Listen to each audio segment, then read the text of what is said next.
Hi, everyone. You're tuned into DeProgram. I'm editorial cartoonist Ted Rall. With me is CIA whistleblower John Kiriakou, and that weird thing around is that my cat's tail. I'm trying to shoo him away.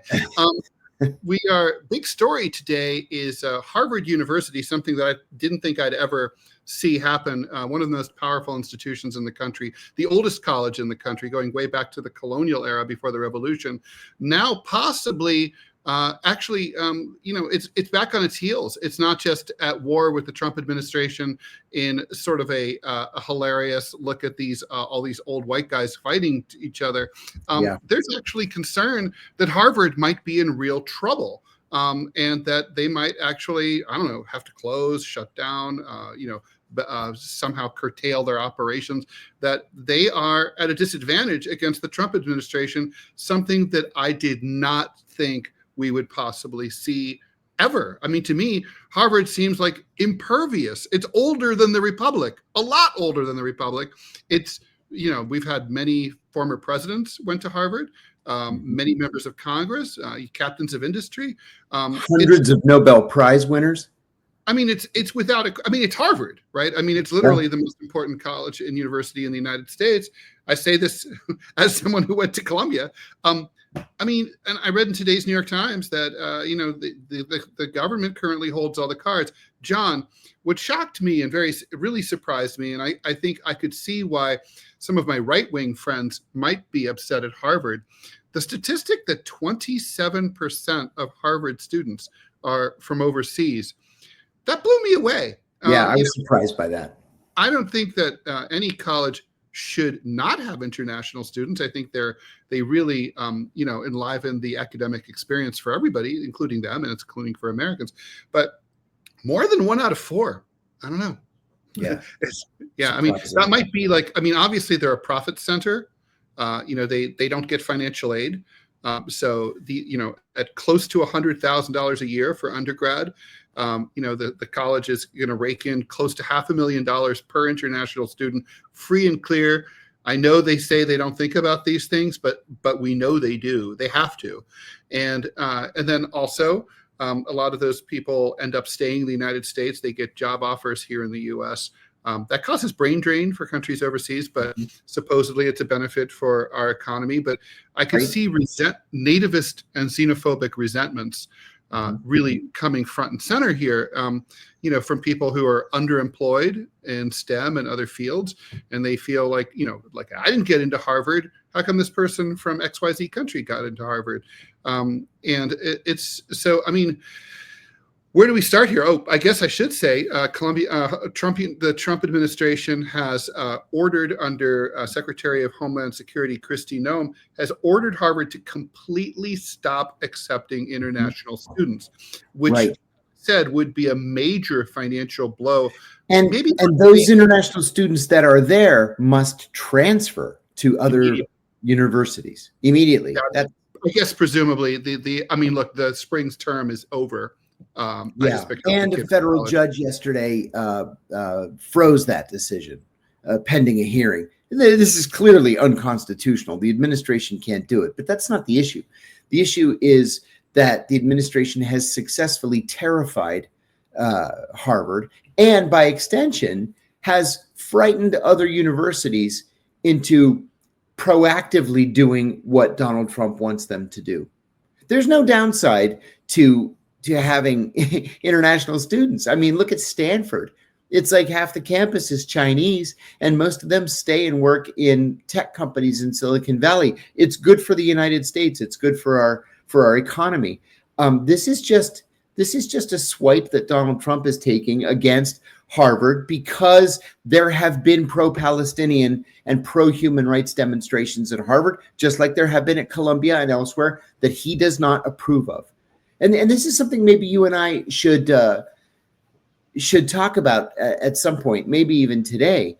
And that is what appears to be distance that Donald Trump is putting between himself and Benjamin Netanyahu as a person, while still just carrying Israel's water. I heard yesterday, a friend of mine said, we used to say that Trump was Netanyahu's bitch. And now it's more appropriate to say Trump is Israel's bitch. maybe not Netanyahu's. Yeah, no, that is what it looks like. I think that's really well said, John. I couldn't agree more. Up until recently, it was kind of like, I guess it makes sense, right? I mean, prime ministers come and go. Netanyahu, obviously, I mean, I'd like to say he's not long for that post, but he's been around, he's been around a long time. So don't count him out. But but definitely, we really saw in particular after the shooting of the two Israeli embassy staffers, how the conflation of anti-Zionism with anti-Semitism has been, it's official administration policy. Everyone in the administration, including the president himself, repeated that talking point over and over. This was an anti-Semitic act. Still, there's no evidence of that whatsoever. That may well prove to be true, but we don't know. And at the same time, most of the corporate media has been pretty much willing to go along with that as well. Although there was an interesting piece in the Times today where, blink and you miss it, and you might miss it on the op-ed page, sort of echoing a point that I made in my syndicated column from 2 weeks ago, saying that this may have been partly the result of violence directed of this sort is the result of conflating anti-Semitism with anti-Zionism, and that it's always been dangerous from a Jewish point of view to do that. Obviously, there's a lot of Jewish people who are very opposed to Netanyahu, his government, his policies, the war in Gaza, and so on, and have been for a long time. But they somehow, have been unpersoned in all this.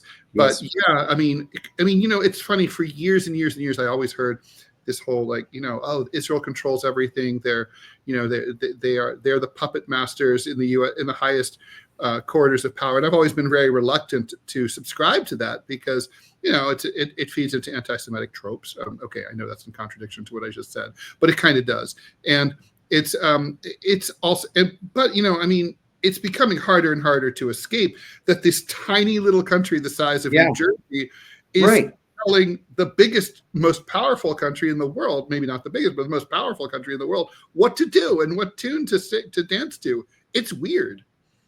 It is weird. It's inexplicable to not just foreign nationals who ask about it, but to a lot of Americans. Like, how did this happen? How did we allow this to happen? Because this wasn't always the case. There's a famous video, you can find it on YouTube, I did, of Harry Truman talking about U.S. recognition of Israel in 1948. And he said that, the U.S., of course, was heavily involved in the creation of the state of Israel. It was the first country to recognize Israel, although the Soviet Union said that they recognized Israel first. And Truman said in this video that by the end of the negotiations, both the Jews and the Muslims hated him. And that's how he knew that he had done a good job. Looking back historically, not really. That's a talking point. I'm sure you've heard from what I call militant moderates. They always say that, right? Like, like I have a friend who's a top-ranking editor at the New York Times, and he always says, I know the liberals hate me, the conservatives hate me, so that's how I know I'm right. I'm like, that's not logical. I mean, you might be right in those circumstances, but also sometimes the facts lead you to an extreme. Sometimes extremism is correct. Sometimes there is no reasonable middle ground. Like, for example, being against the genocide in Gaza. Oh, what's the middle ground? Like half genocide? I mean, that's not a reasonable position, right? Right. Only extremism, being completely against it, is the reasonable position.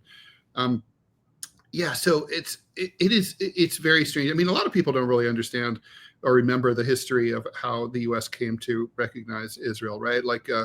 But I guess we could have a history lesson some other time.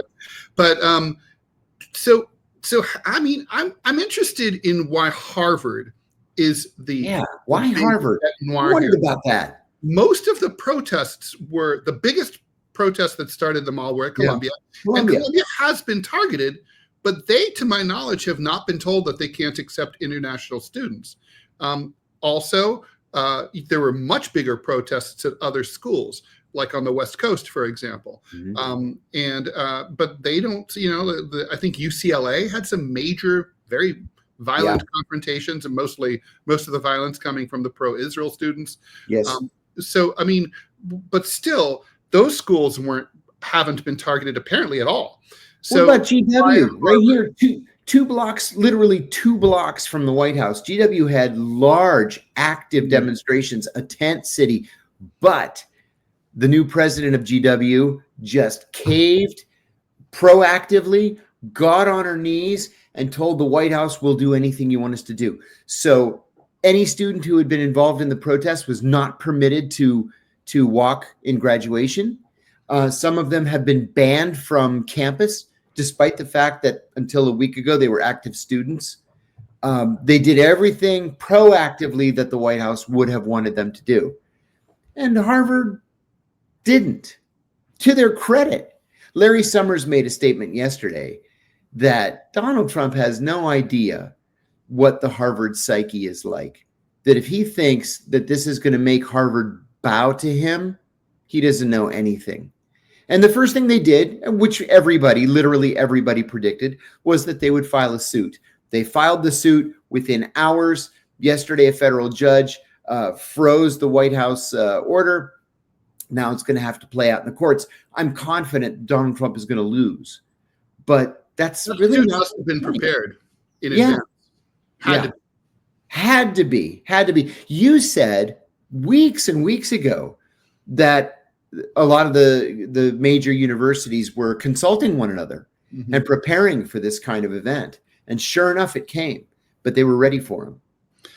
But that said, apparently, look, let's review some of the actions that have been the Trump administration has unleashed against Harvard. The most recent, no, you're not allowed to have international students. Actually, brand new breaking just a few hours ago, the Trump administration, Department of Homeland Security, is demanding all records concerning international students, what classes they took, their financial records, like, how did they pay, as well as, whether there's any evidence that they participated in pro-Gaza protests, if there's campus security cameras or anything like that, that would indicate that the tax-exempt status of the university is under attack. They're being threatened with an audit by the IRS. So, it's ironic as hell that this administration, which campaigned so vociferously against the weaponization of government, that they actually created a congressional committee about it. That they are now, that these people they're weaponizing government against Harvard, all guns blazing. And here's the part that, if I were hanging out with the president, I would ask him, I'd be like, sir, you do realize that you picked this fight with Harvard. Harvard was willing to sit down with you, and you guys they were talking, and then some jackass in some department accidentally hit send on a maximalist list of demands saying, we want everything. And Harvard freaked out, and, they thought that was real. And now they think they can't talk to you. This might be a situation where you're the calm person. You can step in and maybe personally talk to the president of Harvard and try to bring this thing in for a landing. It's not going to be a good look for, if you're trying to make America great again, it's not a good look for America to take down its greatest, most famous, most prestigious educational institution. I'll tell you what, I am proud to say that I got a certificate in leadership from Harvard's Kennedy School. And I was so proud that I put it on my LinkedIn page and I bought a Harvard t-shirt. I'm not a kid. I'm 60 years old. Oh, I know. 10 years ago, I was invited to speak at Harvard. And it's one of the proudest moments of my life. Absolutely. Absolutely. Yes. I got admitted, but I didn't get to go because back then they had this policy where my parents were divorced. My dad was rich. My mom was poor. I lived with my mom. My dad didn't want to pay. So I couldn't go to Harvard. But the point is, I'm still, even if you just stipulate for the sake of argument that you can get as good an education anywhere else, which is probably almost true. almost true. I mean, I think there's a lot of great you can get a great education anywhere. Yeah. And that, you know, a lot of this is hype and it's bullshit, blah, blah, blah. I don't think it's all hype. I don't think it's all bullshit. But let's just say some of it maybe. But let's just say you stipulate that. Still, the fact is, the reputation is the reputation. You're not going to be able to change that branding. You know, like, you know, McGill University calls itself the Harvard of Canada. Stanford is the Harvard of the West Coast. Yeah. Right? Yeah, so, that's exactly right. Vanderbilt is the Harvard of the South. It's the standard. And so, I mean, it does seem to me, as an outsider, that what the administration, they're coming down on them like a ton of bricks, not because of really anything specific that happened at Harvard, but because they're fighting back, because they're refusing to roll, because they said, we're not going to talk to you anymore. But again, that they were going to roll. So it's like, or at least somewhat, they were willing to talk about it. They were willing to make concessions. You know, the acting president of Harvard, it was, you know, moderate guy. You know, he thought that he was sympathetic to some of the pro-Israel, you know, arguments there about what had happened on campus. So, I mean, the administration is kind of like, well, you know, you're fighting us back, but, you know, they're fighting you because of the way you handled this. Yeah. Yep. Absolutely right. You know, Donald Trump has been very busy the last couple of days, too, not just ordering Kristi Noem to attack Harvard, but I don't know if you happen to see the report in the Washington Post. It was based on an initial scoop by Politico. Donald Trump yesterday fired 400 staff members from the National Security Council. 400. First of all, during the George W. Bush administration, when I was interacting with the National Security Council on a daily basis, there were like 35. Wow. Yeah. So I was going to say, I can't believe. I mean, my father once had dealings with the NSC, and I don't remember it being this massive office. It wasn't. What happened here? It ballooned during the Obama administration. Trump shrunk it in his first term. It ballooned again during Biden, and Trump got rid of just about everybody. So they're not really fired. You don't really work for the NSC. You do a rotation to the NSC. So almost everybody at the NSC is really an employee of the CIA, the State Department, the Pentagon, or the Treasury Department. And you're there to coordinate policy. And that's been sort of the raison d'etre of the NSC. It's to coordinate foreign intelligence and defense policy. Donald Trump has a completely different view of what the NSC should be. He believes that the NSC should be a personal advisor to the president, period. We don't need a shadow State Department, a shadow Defense Department, a shadow CIA to coordinate policy, he says. We need somebody who can oversee policy at a 30,000-foot level and advise the president. And I have to say, I agree with Donald Trump on this. You know, it's just like the ODNI. So they'll get rotated back, right? To where? Yeah. They just that's what I mean. They weren't really fired. They just rotate back to their home agencies. Yeah, I agree with Donald Trump on this. Just because if you look at the precedent that was set by the Office of the Director of National Intelligence, when ODNI was first created, it had about a dozen employees. Well, now it's got like 4,000 employees. That's insane. Yeah. I mean, it's insane. I mean, it's not, even if we assume they all play an important role, the fact that they grew so big so fast is something that ought to raise flags. Yeah, it ought to. You've got these shadow organizations. How many CIAs do you need? How many State Departments do you need? Why do you have multiple people making foreign policies? Isn't that what the Secretary of State is for? Why do you have people second guessing the Pentagon? Right? It should be a civilian leadership and the military Joint Chiefs. The United States, I mean, is the United States government, to me, seems to be increasingly taking on the Byzantine organizational characteristics that we used to look at in the Iranian government, which for a long time, not only under the current government, but even under the Shah, has always had these overlapped, like Venn diagram on Venn diagram on Venn diagram, and it's always been frustrating for some people to make deals with Iran because you shake hands with someone who's important, but maybe he's not the guy. And maybe there is no the guy. There's 4 the guys or whatever. Right. And it's hard to identify who they are. And that's what this government is getting to be like. It reminds me of this crazy story. I don't know if you remember this. The Village Voice broke it years ago during the Gulf, right after the Gulf War, about how this all started.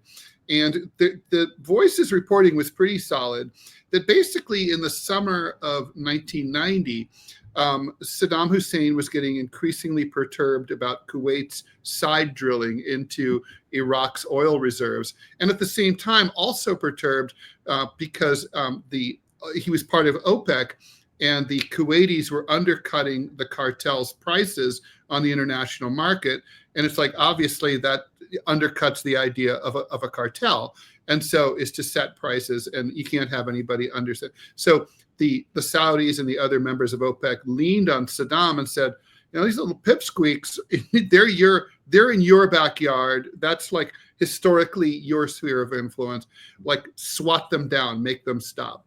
And so Saddam apparently personally called the State Department in like July or August of 1990.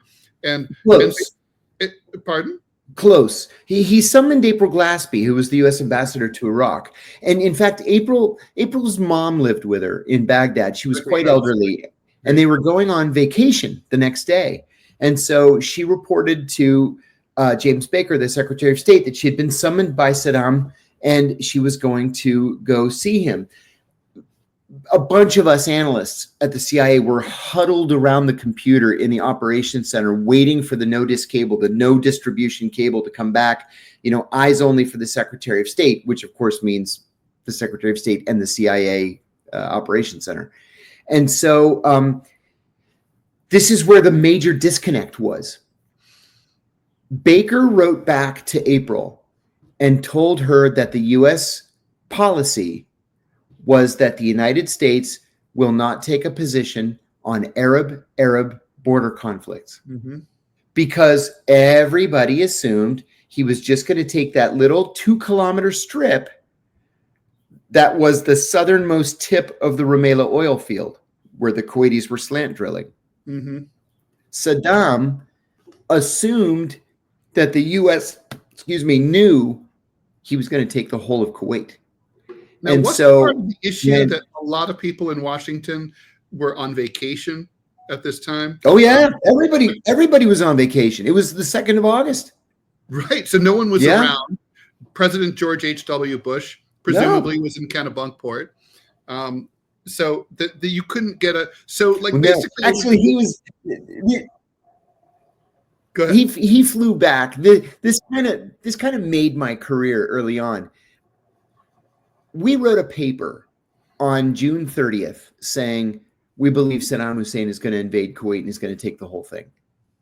And the reason we did that is because amongst ourselves, we just could not agree if he was going to take all of Kuwait or just the Rumaila oil field. So we sent a cable to the U.S. Defense Attaché in Baghdad, and we said, this weekend, do you mind driving to the border and then driving back and just tell us what you see?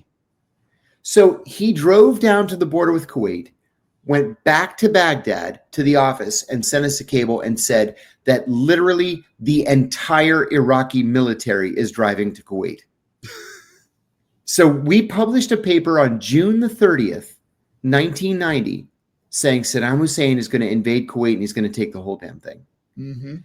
Well, April had her meeting with Saddam on, I think it was July the 31st. And said the U.S. doesn't take a position on Arab border disputes. Saddam saw that as the green light because he believed that we believed that he was going to take the whole thing, and we had no objection to it. And so he did. He took the whole thing. That morning, we knew it was coming that night, the night of August 1st, U.S. time, August 2nd, Kuwaiti time. And I got to the office very early, and when I got there, my boss said, don't take off your jacket. We're going to go to the White House. It was like 6:30 in the morning. And I had never been to the White House. I was 25 years old. And I had only been at the agency for 9 months.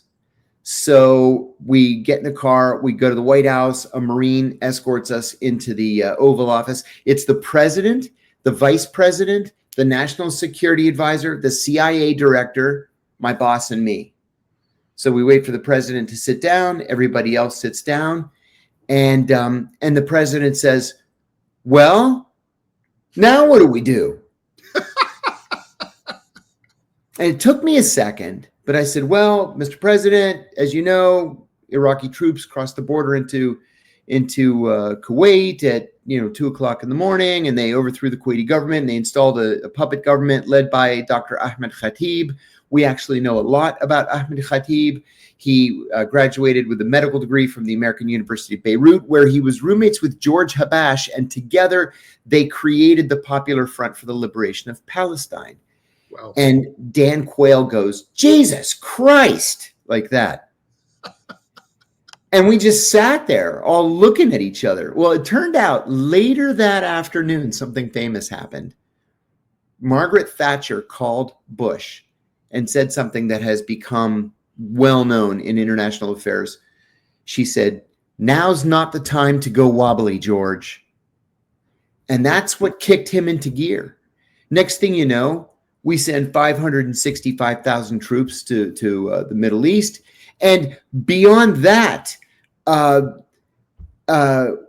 we had never put an aircraft carrier in the Persian Gulf before because it was deemed to be too shallow. Well, within 3 months, we had 6 carrier battle groups in the Persian Gulf.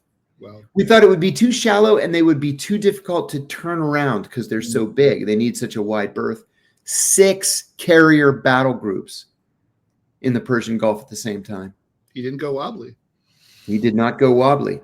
He blew it later. Read my lips, no new taxes. Yeah. I still remember the Gulf War ticker tape parade. Oh yeah. Parade. Yes. I was very excited because I knew that this would be a good day to renew my driver's license at the DMV.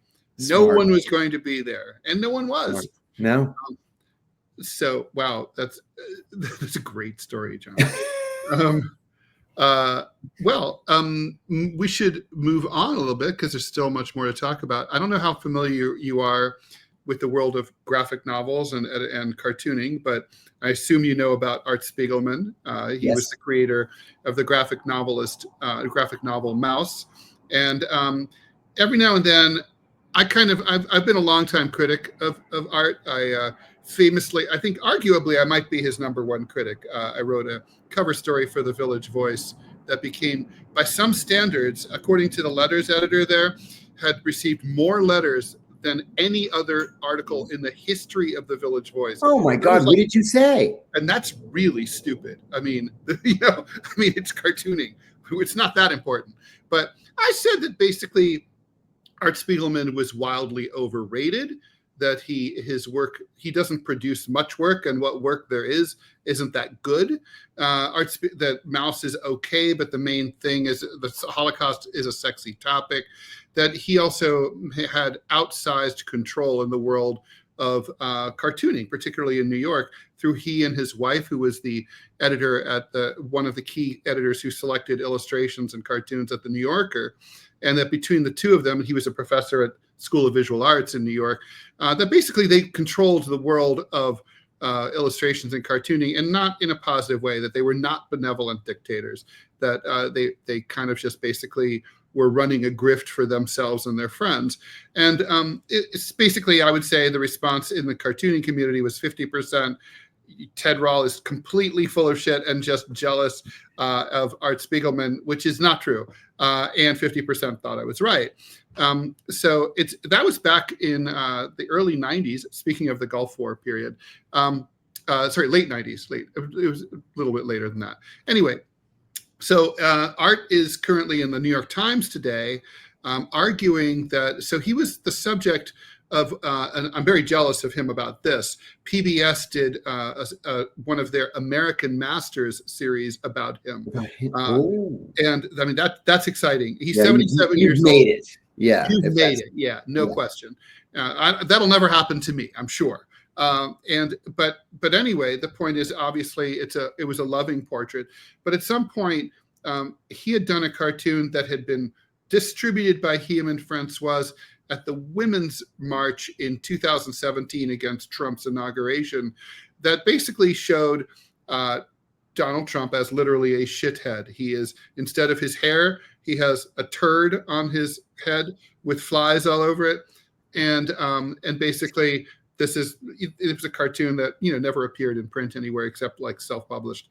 And anyway, so at some point there was a 90-second clip, I guess, depicting that cartoon, and the word came down from PBS and WNET that this should not appear. This should be excised from the final documentary, and basically there was dispute. They agreed to do it because they had to, but now it's coming out, and Art Spiegelman and his allies are crying censorship here. They're saying this is in response to the pressure that the Trump administration is putting against public broadcasting, right? Like by threatening to cut all federal funding for PBS and NPR, which parenthetically, I still don't understand how NPR in particular, which gets less than 1% of their funding. Less than 1%. Yes. Just let it go. Like, who cares? And not to mention, a lot of NPR people are paid insanely well. If you look at these paychecks, I mean, like the local broadcasters here at WNYC, they make over $400,000 a year. And I think, look, God bless them, except for the fact that they're begging for public money. And I think people who accept public funds should work on a narrow, they should tighten their belts a little more. Yeah, agreed. That's me. And if you've ever been to NPR, I'm sure you have, NPR headquarters in Washington. Oh yeah, and I told them, don't ever call me again, because it's so beautiful. Yeah, it's luxurious. It's sumptuous. I mean, I used to work at KFI Radio in LA, which is a 50,000 watt powerhouse, mega station in LA. It's like vintage 1970s shag carpeting, wires falling out of the ceiling, asbestos. And it doesn't need to be that much of a dump. But the point is, that's how most radio stations are. And it's like, and I was like, don't call me for funding. Is that why you're saying that? No, because they were assholes to me. Steve Inskeep, who I freaking can't stand, tried to do a gotcha interview with me. And the first words out of my mouth were, "Oh, no, you don't. I'm not playing this game with you." And we were live. Oh, God. We were live. Oh yeah, he ended the interview as quickly as he could. Before I even got out of the building, my phone started ringing, and people were saying, "Oh my God, I just heard your fight with Steve Inskeep. Good for you." I've got to go look that up. To these assholes. Oh yeah. Well, and they never called me again. I said, "Don't ever call me again," and they never did. That's awesome. Well, so anyway, I'm a careful observer of Art Spiegelman, and he's never missed a chance to criticize me either. And so it's kind of been like a feud in the world of cartooning, such as it is. But anyway, the point is, to me, this looks like a little bit like a grift, right? Like, I mean, so WNET and PBS, they're saying, look, a year ago, before Trump would have been, after us, we still wouldn't have run a cartoon on PBS depicting, the president with a turd and flies on it. And I have to say, I believe them. I think that's true. PBS is very tasteful. They try to be classy. It's conservative. It's G-rated. It's family. Already, they made some allowances for Spiegelman to have some cursing in his American Masters. And so they're running it at 10 o'clock at night instead of 8 o'clock at night. As for me, I'd want you to bleep out any cursing that I did. I'd rather run at 8. Yeah.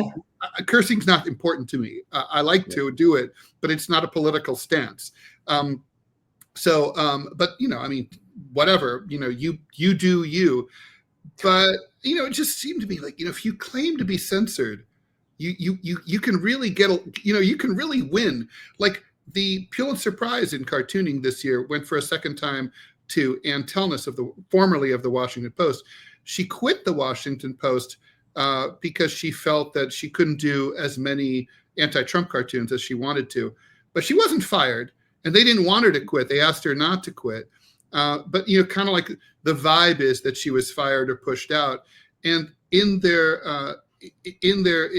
attestation, the Pulitzer board said one of the reasons we gave it to her was to send a message to the Washington Post, which is, by the way, I wouldn't want that. I'd want to win or lose. I'd want to win because of my work, not because they're trying to tell the president to go to hell.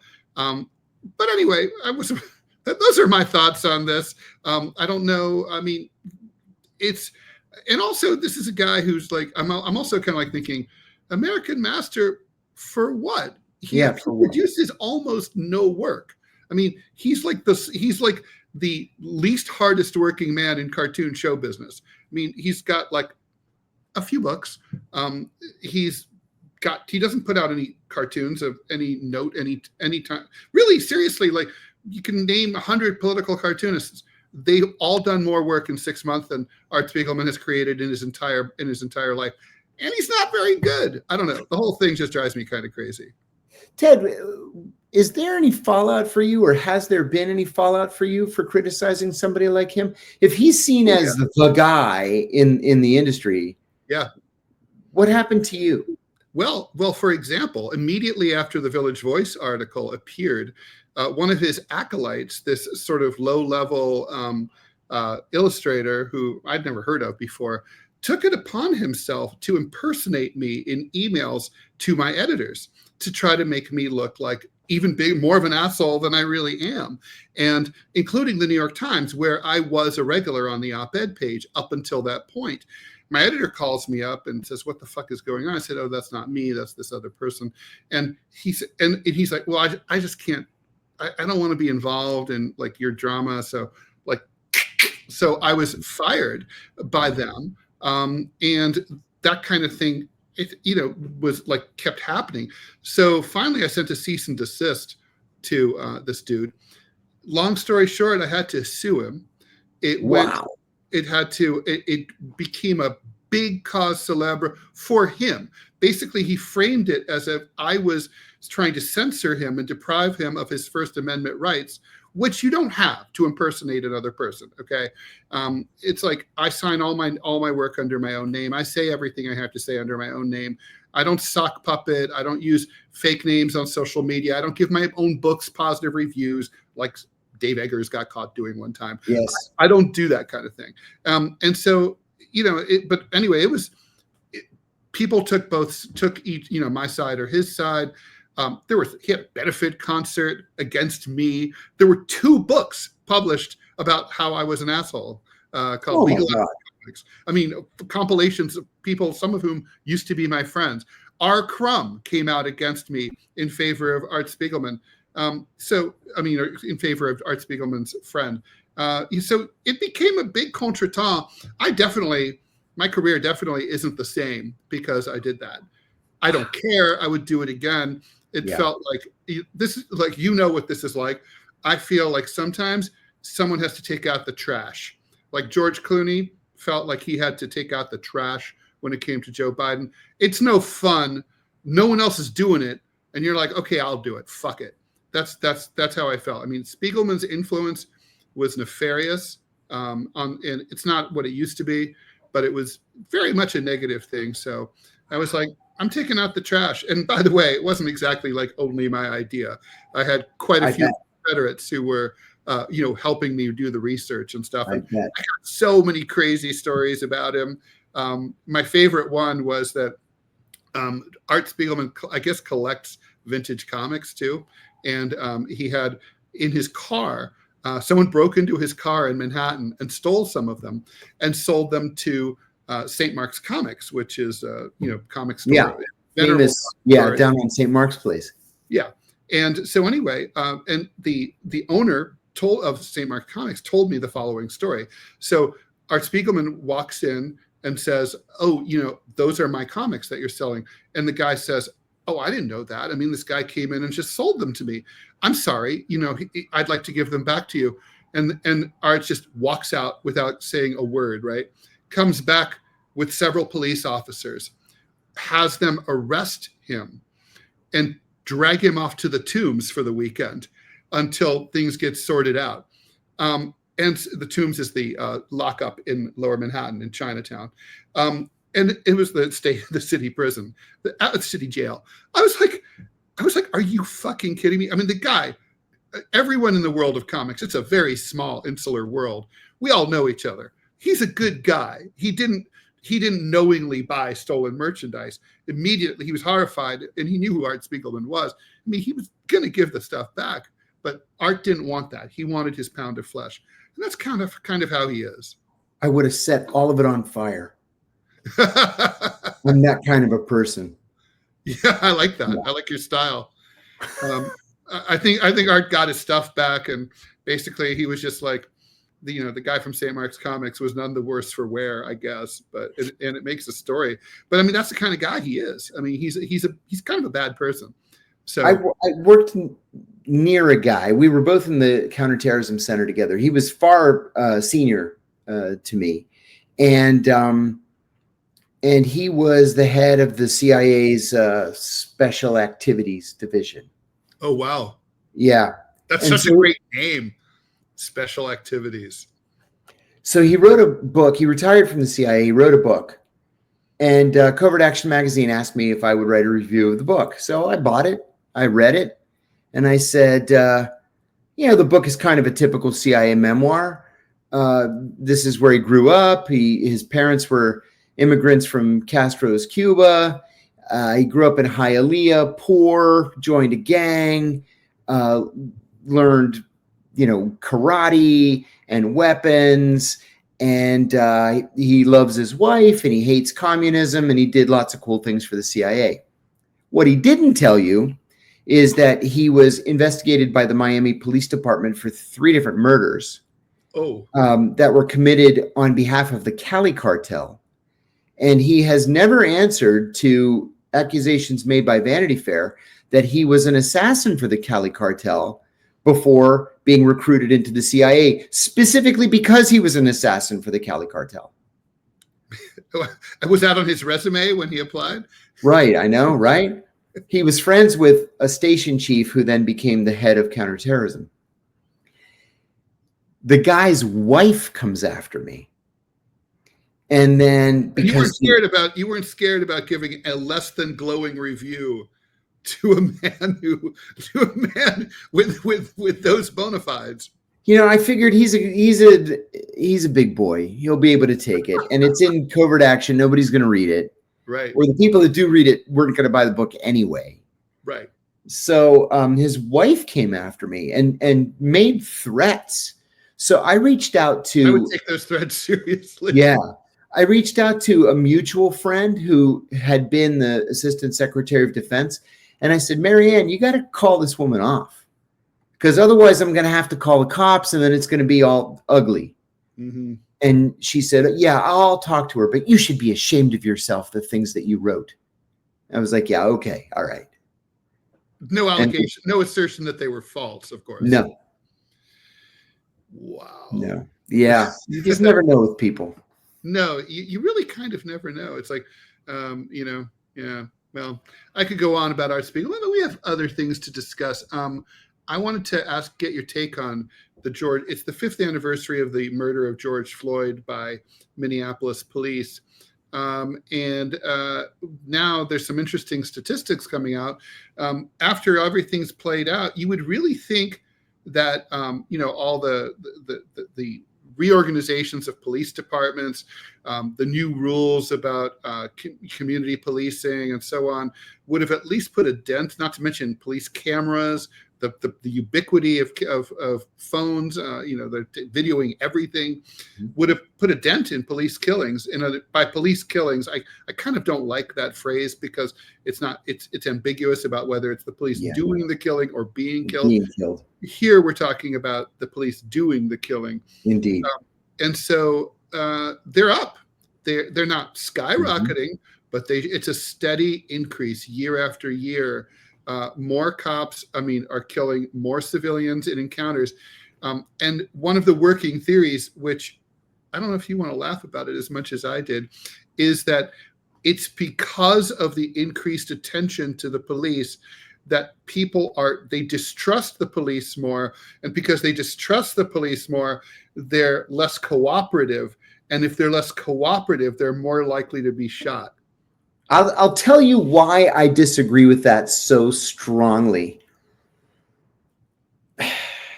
I am addicted to watching at least an hour's worth, usually 2 hours worth, every single night of TikTok videos of what are called First Amendment auditors. Okay. A First Amendment auditor is somebody who stands on a public sidewalk or in, a public easement and just takes video. It could be video of a church, video of a police station, just to provoke a response. Now, there shouldn't be a response because this is constitutionally protected activity. If you are in public, you can film anything that your eyes can see. So what these guys do is they'll go, for example, to a police parking lot and just photograph all the license plates of the cop cars. The cops lose their shit every time. Wow. And they go all around the country doing this. So I think that the reason why killings are up are because the cops are no smarter now. They're no better trained now. They're no more knowledgeable now than they were when they murdered George Floyd. Where's the training? Where's the education? Cops don't even know the most basic laws, the most basic rules. They'll get out of their police car. It's illegal to photograph a person without their consent. On what planet? No, it's not. No, it's not. You can photograph anything your eyes can see. Cops make things up. Yeah, this they is do. very, very minor. I'm driving back from the beach in the Hamptons once back to my house. I used to live out there, and I was barefoot. There's a checkpoint, as there often is in the Hamptons, just randomly. I don't know what. I think they're mainly looking for expired registration tags. Sure. And anyway, he looks through the window and he sees my bare foot and he goes, "Put your shoes on. You can't drive barefoot." I'm like, "Excuse me, officer, there is no law or ordinance that says that whatsoever." In fact, studies have shown it's actually safer to drive barefoot because you can feel the vibration of the car more. Exactly right. And so, thinner soles better than thicker soles. When you wear boots, it's harder to drive, right? Yeah. And he's like, looks at me, and he goes, "Well, I'll write you a ticket." I go, "Well, you're going to have a hard time writing that ticket because you're going to have to fill in an ordinance that I violated." "What ordinance is that?" And he goes, "You're a smart ass. Get the fuck out of here." And I was like, "Yeah, I thought so. Tough guy." Yeah, dick. So, yeah. So the thing is, and I think part of it, so for me, I think there's, bad policing is a perfect storm, right?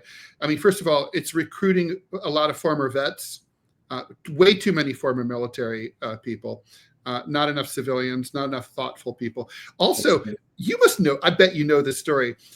Years ago, a person applied to some police department in Connecticut and was rejected on the grounds that he took an IQ test and he tested really high. I remember that. And that was in the news.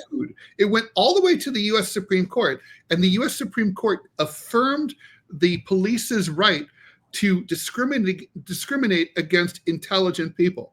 Yes. That tells you a lot about, what they're looking for. You can say that again. Police.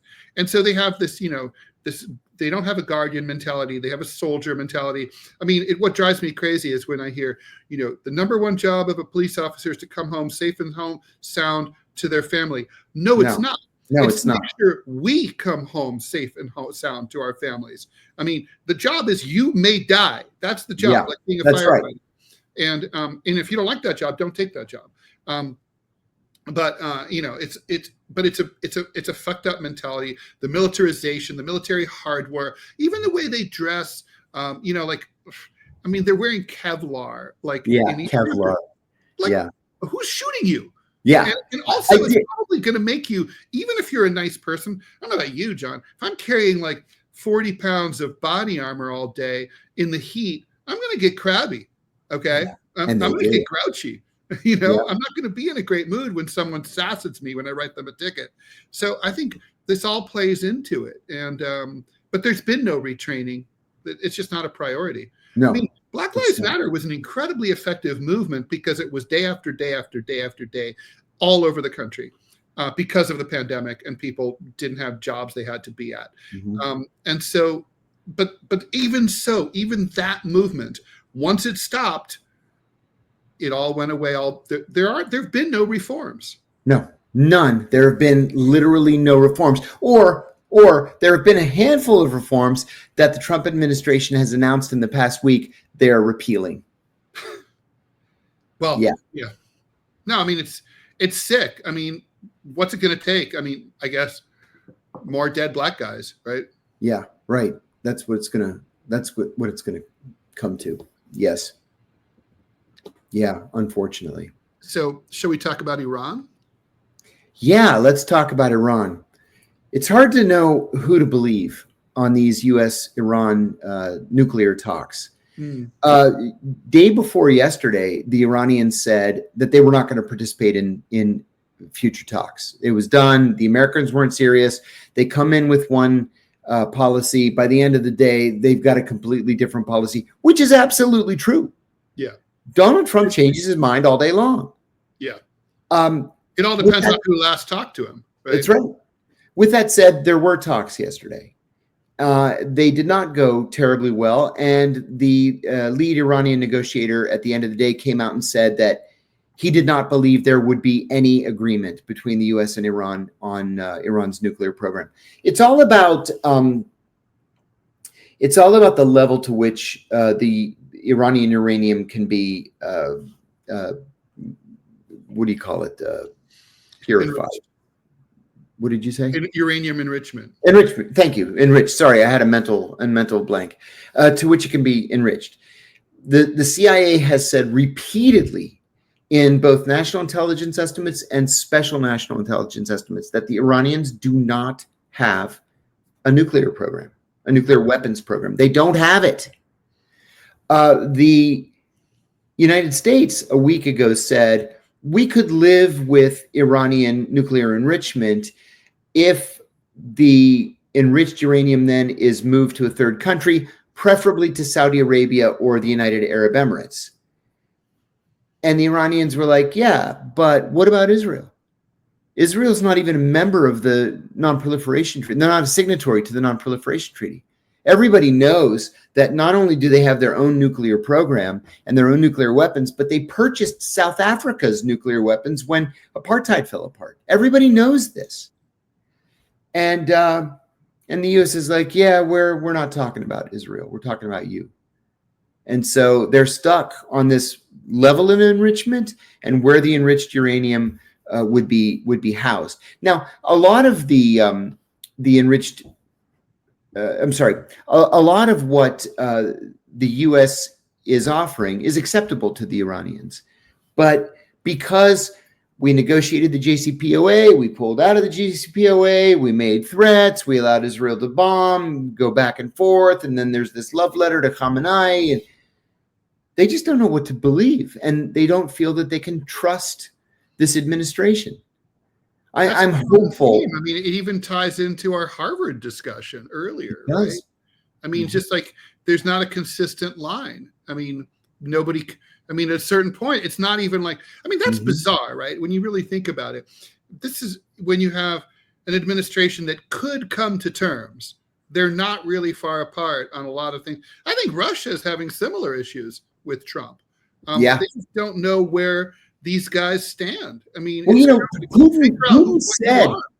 Putin said 3 or 4 years ago when Biden was president that that he preferred Trump because Trump was willing to talk to anybody. But at the end of the day, he would say that he had to prefer Biden because at least Biden was predictable. Right. And his predictability allowed Russia to make and maintain a policy. Right. I mean, I think for Trump's unpredictability is a feature in some circumstances. Yeah. In terms of keeping the deep state off balance and it's on its hind legs domestically. But when dealing with your potential adversary, you definitely need to have, your the things that you can do, the things you can't do, the things that you have wiggle room on. And it just doesn't seem like this administration, he can't do it personally. And there's no big boy kind of like holding down the fort. I mean, it's really bizarre following the Jake Tapper book, which I'm almost finished with, to sort of to grok that basically these nobodies who were really running the country under Biden, the first lady's number one aide, people you've never heard of, that those people had a consistent policy in a way, even though nobody knew who they were. Mm-hmm. That's absolutely true. Deep down, I really, really hope we can come to some sort of an agreement with the Iranians. I blame Donald Trump for the fact that we don't have an agreement with Iranians, because we did when we had the JCPOA. The JCPOA had exactly the same monitoring rules that we had under UN Security Council resolutions relative to Iraq and its programs. Those rules worked, right? Lead seals on all the facilities and extensive security cameras everywhere that were monitored in Vienna at the IAEA. It worked. And Donald Trump yanked us right out of it. So why would the Iranians trust us? I do think we have, this is a minor thing. I agree with you. This is Trump's problem and Trump's fault. But also, Iran doesn't have good messaging. And I know it would be very difficult for Iran to messaging, even if it were better and smarter and more tailored to the U.S. market, to penetrate the wall of American militaristic propaganda.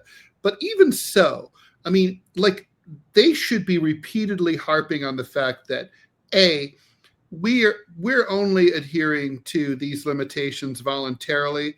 We don't have to. We can have there's no law that says we can't have nuclear weapons if we want them, or that we can enrich as much as we want. That is we're just doing that because that's what we want to do. That we inherited the non-proliferation treaty from the Shah. We could have said we had a revolution and we're a different country now. Fuck the Shah. We're doing our thing our way. We honored that agreement signed by our predecessor government. That's right. But they should harp away at those things. We're just being nice. And the way that the American government has acted under both political parties for years is as if Iran was some kind of pariah state that had committed some kind of crime, and that they were being punished. And this is they haven't earned the right to come back into the nuclear community. None of that is true, but that's kind of the implication. That's exactly right. That is exactly correct. There's rumors that this weekend Israel is going to launch launch a military strike against Iran. Yes. Do you think that's going to happen? And if so, what will it look like if and when it happens? I don't think so, because I think it would be seen as such a naked act of aggression, unnecessarily launched, and just a bald-faced attempt to draw the United States into conflict. I don't think even Netanyahu has the wherewithal to do it right now. Not while talks are ongoing. No. He's also overextended. Netanyahu's got a lot going on in Lebanon. He sure is. West Bank now, Gaza. And U.S. public opinion of Israel is it's basically around the level that Biden has. It's rock bottom. It's never been this low before, and I don't think it's out the floor yet. I agree. And you pointed out a week ago that now there are, IDF conscripts that are just refusing to report for duty. They're just not doing this anymore. Yeah, it's interesting. I guess the penalties must not be that harsh. I guess not. Here, they're very harsh. You can say that again. Choose not to show up, during the Vietnam War. Fuck you. I'm not going. Oh, yeah. You're going to prison. Yes, you are. Yeah. And yet people did do that to their eternal credit, really. And didn't run to Canada. Right. Mm-hmm. I did know a guy. I did know a guy who ran to Canada. It was very jarring when I was a kid. I don't know. I was probably 10, and it was like, or 9, and he was like, the guy was 17, and then suddenly he was 18, and then suddenly he wasn't around anymore. And then I went to the post office where they had all the wanted posters clipped together, and there he was, clipped like along the bank, alongside like the Symbionese Liberation Army guys and people. Like that. I was like, but that's Ken.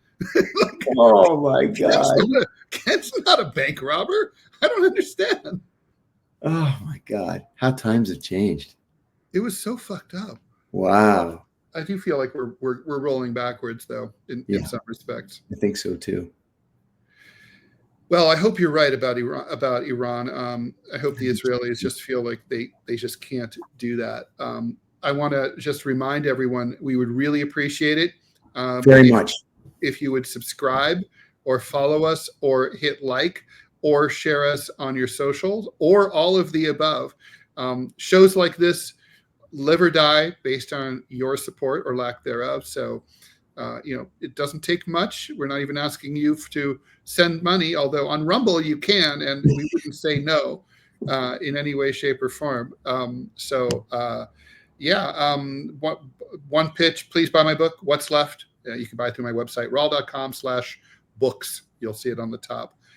John, any closing remarks? No, just that we are going to, very soon, we're going to start trying to do this regularly, maybe 3 days a week, at a set time, and get our act together. Yeah, we're going to try to make it. The set time, I think, is helpful. Yes. Although, unless it's a set time that you can't watch, in which case we apologize in advance. But 52 people on a Saturday. Thank you very much for doing that and spending an hour of your Saturday with us. It really does mean a lot. I'm seeing 132 right now live. Oh, that's fantastic. Through the StreamYard. Yeah. That's fantastic. That's Great. really good. I mean, I think that's bigger than we usually get. So yeah. I was just reading actually that Saturdays, I didn't know this. Saturday's a big day for these news shows on the internet. And I didn't know that. I'm from the creature. I grew up with old news where the Saturday newspaper was the dead paper that nobody read. That's right. It was the thinnest paper of the week. No advertising. No. Yeah. Everyone's waiting for the big Sunday one. Everyone's out shopping and barbecuing, hopefully. Anyway, thanks everyone. We'll see you again soon next week. Have a great weekend and really appreciate you. Bye.